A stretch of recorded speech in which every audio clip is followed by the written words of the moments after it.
ఇక్కడ supreme court ఇచ్చిన statement order copy చూస్తే క్లియర్ గా కొమ్మినేని శ్రీనివాస్ గారి యొక్క ఇన్వాల్వ్మెంట్ ఏ రకంగా లేదు. ఫ్రీడమ్ ఆఫ్ స్పీచ్ గురించి సుప్రీం కోర్టు జస్టిస్ ఇచ్చిన ఆర్డర్ మరి తప్పు లేదని మరి అక్కడ నిర్ధారించినప్పుడు మీరు సాక్షాత్తు ప్రేరేపించి ఒక ఆర్గనైజ్డ్ గా ప్రేరేపించి మీ తెలుగుదేశం నాయకులతో మీ తెలుగుదేశం ఎమ్మెల్యేలతో మరి డైరెక్ట్ గా సాక్షి ఆఫీసుల పైన దాడికి పురోగల్పించి మీరు చేసిన కార్యక్రమం నేను అడుగుతా ఉన్నా.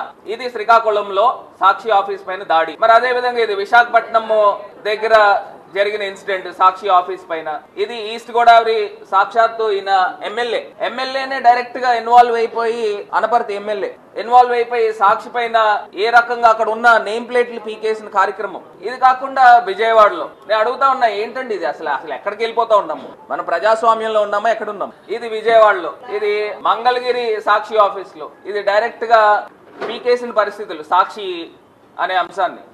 సో ఈ రకంగా ఏలూరులో అయితే డైరెక్ట్ గా సాక్షి ఆఫీసుని తగలబెట్టేసిన కార్యక్రమం, డైరెక్ట్ గా లోపలికి వెళ్ళి మంటలు పెట్టేసిన కార్యక్రమం. నేను అడుగుతా ఉన్నా మరి ఇది ప్రజాస్వామ్యం అంటారా అని అడుగుతా ఉన్నా, దీన్ని ఏమని అంటారో అని అడుగుతున్నా. ఇప్పుడు మీరు డైరెక్ట్ గా ఆర్గనైజ్డ్ గా తెలుగుదేశం పార్టీ నాయకుల్ని ఎమ్మెల్యేలని పంపించి సాక్షి ఆఫీసుల్ని ధ్వంసం చేసే కార్యక్రమము, తగలబెట్టే కార్యక్రమము రాష్ట్ర వ్యాప్తంగా పలు చోట్ల జరిగింది.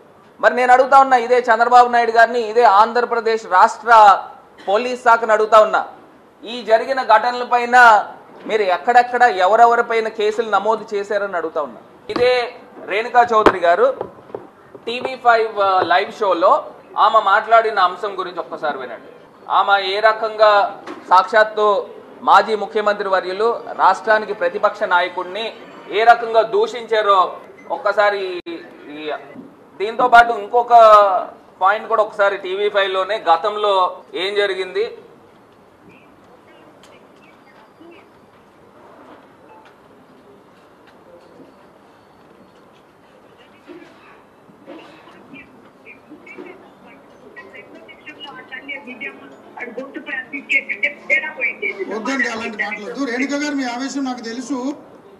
ఒక్కసారి వినండి.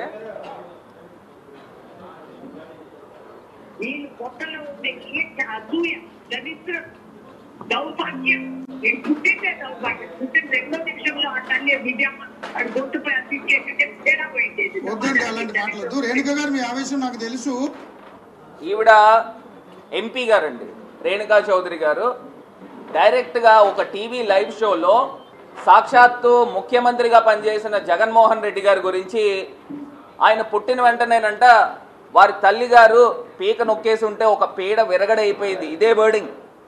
అసలు మాట్లాడచ్చా అంటే ప్రజాస్వామ్యంలో ఒక ఎంపీగా పనిచేస్తున్న వ్యక్తి ప్రజాస్వామ్యంలో ఒక టీవీ లైవ్ షోలో మాట్లాడచ్చా? నేను అడుగుతా ఉన్నా ఇదే రాష్ట్ర ప్రభుత్వాన్ని, ఒక ముఖ్యమంత్రిగా పనిచేసిన వ్యక్తి, అంత ప్రజాదరణ కలిగిన వ్యక్తి పైన ఈ రకంగా మాటలు మాట్లాడినప్పుడు నేను అడుగుతా ఉన్నా రేణుకా చౌదరి గారి పైన ఏం కేసు కట్టారని అడుగుతా ఉన్నా. ఇది కాకుండా ఇంకొక పాయింట్ అండి, ఇక్కడ చూస్తే ఇదే TV5లో ఇంకొక సంవత్సరంన్నర 2 సంవత్సరాల క్రితము ఏపీ రాజధాని నగరం బెజవాడ వ్యభిచార కూపంలో మారిపోతోంది.